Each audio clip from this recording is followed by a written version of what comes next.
Hello and welcome to episode number 4 of the Bath Kettlebell Society podcast with your host, Peter Lant. Hello. Right, getting straight into this, I've got a guilty secret. I'm a Speedcuber, okay? If you're watching on video, you can see it here. If not, you can listen. That is a Rubik cube that you can turn quickly, right? A speed cube, right? Anyway, that's my guilty secret. Now, this is going to link into how Instagram lies to you, how you can end up with unrealistic expectations about getting in shape. Okay, so if you're a bloke in your 40s who's struggling to get in shape, if you used to be fit in your 20s and then you want to get fit again after life's got in the way and you've got married and had kids and a busy job and all of that, and then now you've got a bit more time to yourself, or you want to try and create a bit more time for yourself because you realise you need that, then this is for you. Even if, like me, you were never fit when you were younger and you want to start getting in shape now, I didn't start getting in shape until I was in my late 30s, then it's not too late, and this is for you. So, Speedcubing, what's that got to do with anything, right? So if you don't know, Speedcubing is solving a Rubik Cube as fast as possible, and you can buy ones that spin faster, right? So, I got into that a bit of a while ago. Now, I'm not going to go on about that because I don't want to bore you to death. Hey! But, I got to a point where I can now regularly solve it in less than 30 seconds, right? Which is great, okay? Now, this will link in with those kind of trainers who you see on Facebook and Instagram and everything, who are like, right, here's my 1 rep max on my back squat or my deadlift or whatever. It doesn't matter if you don't know what those are, but you know, people who do like show-offy stuff. And it's kind of like, okay, that's brilliant. But how do you get to that? And why does it matter? And how often do you do that? Because what that says to you is, right, go to the gym and lift as much weight as possible and you'll get stronger. And it's like, well, that's great. But you'll also probably hurt yourself. If you're out of shape and you haven't done anything for ages, the likelihood that you're going to hurt yourself if you do that increases. Okay? I know this from experience. So, stick with me on this. There are competitions for Speedcubing, right? And the winner is the person who has the best average time over 5 goes, okay? 5 solves. Now, they do 5 solves. Then what happens is they take away the fastest one and the slowest one and average the middle 3. So here's the thing. The world record time for doing the Rubik Cube is something like 4.5 seconds, okay? It has to be in an event. Now, the world record time is something like 4.5 seconds. I don't know exactly what it is. However, in that competition, the world record time doesn't count as one of the solves because the fastest time is taken away. So just think about that for a minute, right? So all these people who are like, if you're wanting to get back in shape and you're chasing the heaviest you can lift for a deadlift, or you want to do the heaviest back squat you can, just think about it. Does it count in all that other training? Okay. So this is going to sound weird, but what the top Speedcubers do, and there is a big old community of these people, of us, what the top guys do, they don't care about one time. Okay. They don't care about how fast they can do it once, because it might be a fluke. It might be that it's just an easier sauce. Some are harder than others, you know, it might just be that it all falls correctly for them, right? And they're like, well, look at that, I've done it really quickly. But it doesn't matter, because that one won't count. What they're bothered about is their average over the middle 3 times. That's all they care about. They don't care about how fast they can do it in one go. It's got to be consistent. So this is where we're at. Consistency. So, the guys on Instagram, Facebook, whatever, YouTube, all of that, who are like, look at me, I can lift really heavy and all of that, guess what they've done? They haven't just gone up and picked a bar up off the floor. What they've done is they've been consistent in their training for a long time. But they don't show you that because it's boring. it's not boring while you're doing it. This is the thing. Consistent training, some people think it is boring. They're like, well, you do the same thing over and over and over and again. And it's like, well, how do you learn something? You by repetition, okay?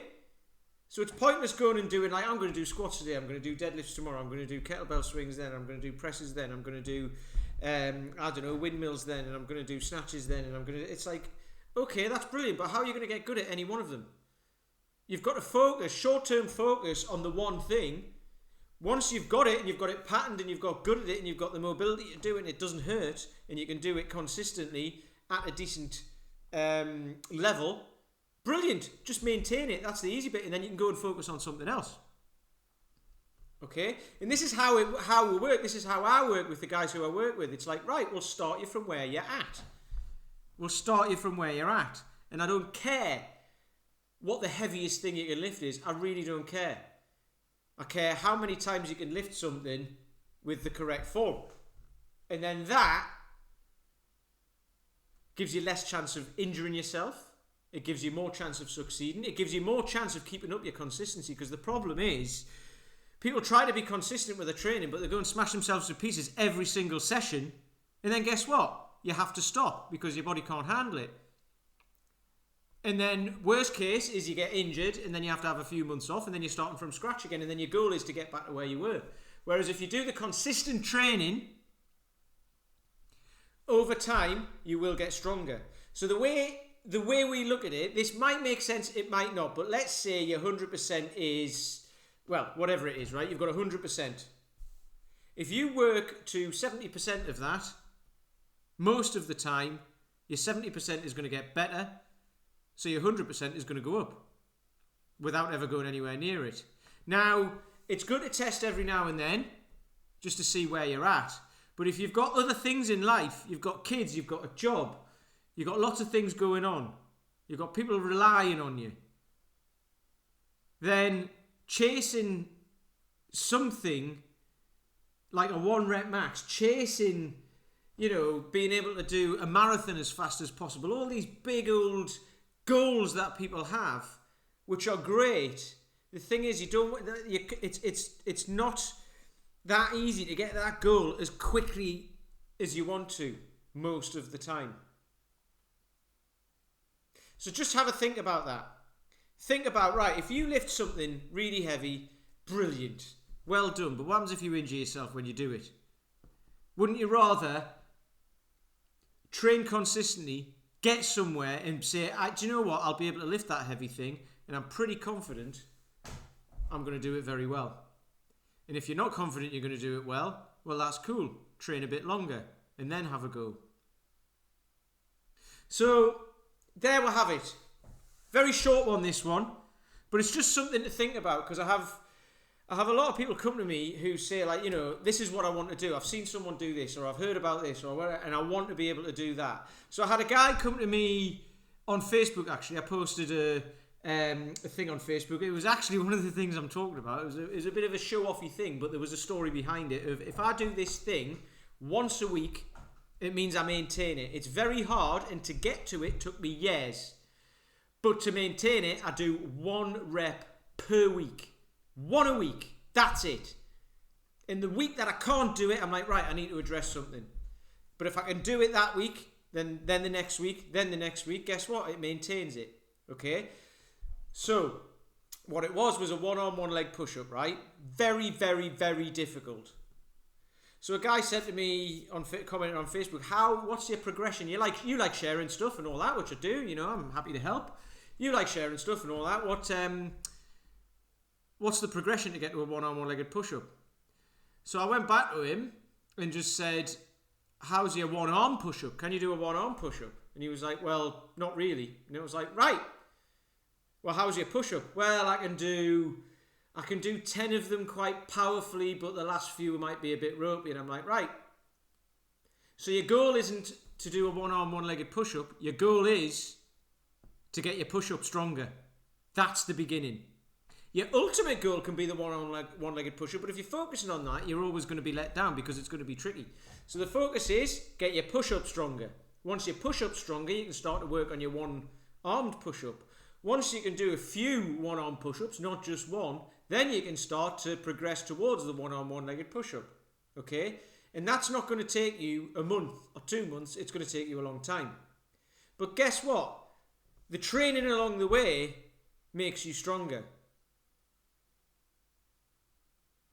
So once you get to that one-arm one-legged push-up or the pull-up or whatever it is that your goal is, once you get to it, doing one pull-up. Lots of people have that goal because there's not many people can do pull-ups these days. Once you get to that goal, then maintain it. Just do one pull-up. Just do it twice a week. Once a week even. Okay? So for pull-ups, if your goal is to do one pull-up, don't focus on the pull-up. If you can't hang from a bar for more than 10 seconds, do that. Just hang from the bar until you can hang from the bar for a minute. And then guess what? Your grip strength will get stronger. You know, you'll be able to hang from the bar for longer, so therefore the chances of you being able to hang onto the bar while you do your pull-up go up. Just start there. And then once you can hang from the bar for a minute, then do a flexed arm hang, where you hold your chin above the bar. So stand on a box, get your chin above the bar, step off the box, and hang for as long as possible. If that's 3 seconds, so be it. Once you've done that, if you have to let yourself down, that's it, cool, but then just hang at the bottom of the position for as long as you can. And then guess what? Over time, you'll get better at it. And the great thing about that is, if you've got kids, and you say you haven't got time to do it, take your kids down the park, get them to play on the monkey bars, and guess what? You can hang off the monkey bars. You're training while the kids are playing. Excellent. How long have I gone on for? Right, 12 minutes. I'll stop now. Just have a think about that. If you have any questions, hit me up. I'm on Facebook, Peter Lant, or you can look up Bath Kettlebell Society. I'm on Instagram, peter.lant, or there's bath.kettlebell.society on there. www.bathkettlebellsociety.co.uk. Check that out. You can come and do a free trial if you want, a 2-week trial if you want. It's not free. It costs £30 for 2 weeks, but you'll learn a lot. If you don't live in Bath, I've got a 28-day challenge, which is the perfect place to start. You're covered. If you're a guy in your 40s who's out of shape and wants to build strength, lose a bit of weight, get back in shape, pull your belt buckle in, wear those shirts that are in the back of the cupboard, that have been there for ages, that are still in fashion, then this is the place for you. So, if you like this, leave me a review on wherever, but on iTunes if you want, but wherever, on Stitcher, wherever. You can send me messages on Libsyn if you're listening to it on that.